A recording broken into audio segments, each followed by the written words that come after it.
ఆ వ్యాధి నుంచి వాడు బయటపడతల్లా. శిష్యుల్ని అడిగాడు. యేసుప్రభు శిష్యులు ఉన్నారు కదా, అయ్యా మీరన్నా బాగు చేయండి, నీళ్ళల్లో పడుతున్నాడు, అగ్నిలో పడుతున్నాడు, రోగం వచ్చింది, ఫిట్స్ లాగా పడిపోతున్నాడు, మీరేమైనా సహాయం చేస్తారా అని ఆ వ్యక్తి తన కుమారుడి గురించి శిష్యుల్ని అడిగాడు. సరే వాడు వచ్చి ప్రయత్నం చేశాడు. ప్రయత్నం చేస్తే వాడికి ఏమీ బాగవ్వల. అలానే ఫిట్స్ వస్తున్నాయి, అలా నీళ్ళలో పడుతున్నాడు, పడిపోతున్నాడు. ఆ రోగంతో రకరకాలుగా వాడు బలహీనుడై ఉన్నాడు. సరే అప్పుడు ప్రభు వచ్చాడు. ప్రభు వస్తే ఇక ఏమంటున్నాడంటే, నేను మీ కుమారుని బాగు చేయాలని నీకు నమ్మకం ఉందా అని అడిగాడు. ఈయనేమన్నాడంటే, ఆ నమ్మకం కూడా ఉండేటట్లుగా మీరే సహాయం చేయమంటున్నాడు. అపనమ్మకము లేకుండా నమ్మకం ఉండేటట్లుగా మీరే సహాయం చేయమంటున్నాడు. ప్రభు ఏమనంటే, నమ్ముట నీ వలన అయితే నమ్మువానికి సమస్తము సాధ్యమన్నాడు. చూసారు, నమ్మితే అది మనకి ఏమవుతుంది, సాధ్యమవుతుంది. ఇప్పుడు బలహీనత మనలోనే ఉన్నది. దేవుడు సమస్తం చేయగలడు. దేవుడు ఏమంటున్నాడు, నాకు అసాధ్యమైనది ఏమైనా కలదా అన్నాడు. కాబట్టి మనం ఏం చేయాలి, నమ్మాలి. ప్రార్థన చేస్తాం, కానీ మనం ఏం చేయాలి, అది జరిగింది, అది జరుగుతుంది అని మనం నమ్మాలి. దేవుడు మనం అడిగే వాటికంటే అధికంగా ఇస్తానన్నాడు కదా. పాట కొడుతుంది చూడండి.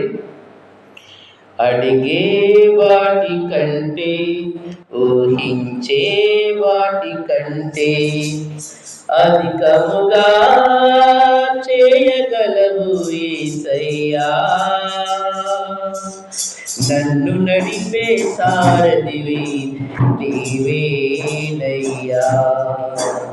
అడిగే వాటి కంటే, ఊహించే వాటి కంటే, అడిగే వాటి కంటే, ఊహించే వాటి కంటే అధికముగా చేయగలవు యేసయ్యా.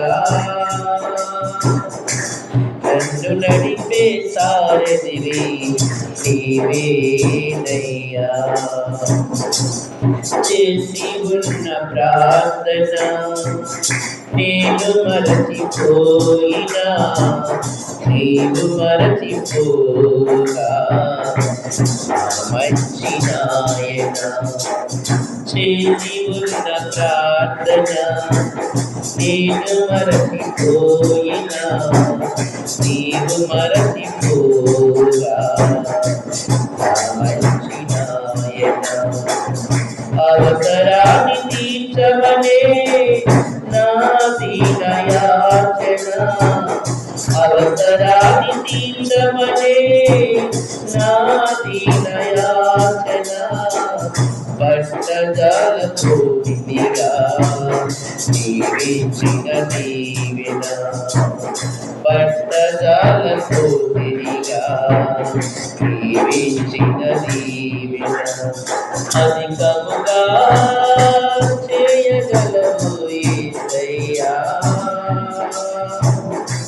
నన్ను నడిపే సారథివి నీవేనయ్యా.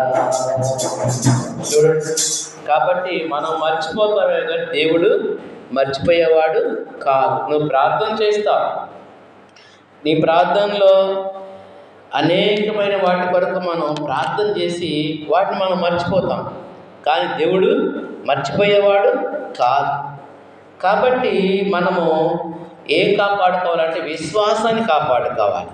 మన పరిశుద్ధమైన విశ్వాసాన్ని మనము కాపాడుకోవాలి. ఆయన వైపు మనము చూడాలి. ప్రభువా ఇది జరిగిస్తావు, నా జీవితంలో ఇది జరుగుతుందని విశ్వసించాలి. విశ్వసించినప్పుడు కార్యము దేవుడు చేస్తాడు. కాబట్టి దేవుడు ప్రభు వచ్చిన తర్వాత ఆ యొక్క వ్యక్తిని చూడండి, వాక్యంలో మనం చూసినప్పుడు ఏమైతే చూద్దాం. అందుకు యేసు, నా కుమారుని కరుణింపుము, వాడు చాంద్ర రోగి అయి మిక్కిలి బాధపడుచున్నాడు, ఏలైనగా అగ్నిలోను నీళ్లలోను తరచుగా పడుచున్నాడు. నీ శిష్యుల యొద్దకు వాడిని తీసుకుని వచ్చింది కానీ వారు వాణ్ణి స్వస్థపరచలేకపోయారని చెప్పాను. అందుకు యేసు, విశ్వాసము లేని మూర్ఖతరం వారులారా, మీతో నేను ఎంతకాలం ముందును, ఎంతవరకు మిమ్మల్ని సహింతును. వారిని నా యొద్దకు తీసుకుని రండి అని చెప్పాను. అంతటా యేసు ఆ దయ్యమును గద్దింపగా అది వారిని వదిలిపోయాను. ఆ గడియ నుండి ఆ చిన్నవాడు స్వస్థత పొందెను. చూడండి, కాబట్టి విశ్వాసం లేని మూర్ఖతరం వాళ్ళ అన్నాడు. మనం ఇక్కడ కూర్చున్నామంటే మనలో ఏముండాలి? విశ్వాసం ఉండాలి. ఇక్కడ కూర్చున్నామంటే దేవుని మందిరంలో దేవుని సన్నిధిలో ఉన్నామంటే మనం విశ్వాసం కలిగి ఉండాలి. విశ్వాసం లేకపోతే మనల్ని కూడా ఏమంటాడు?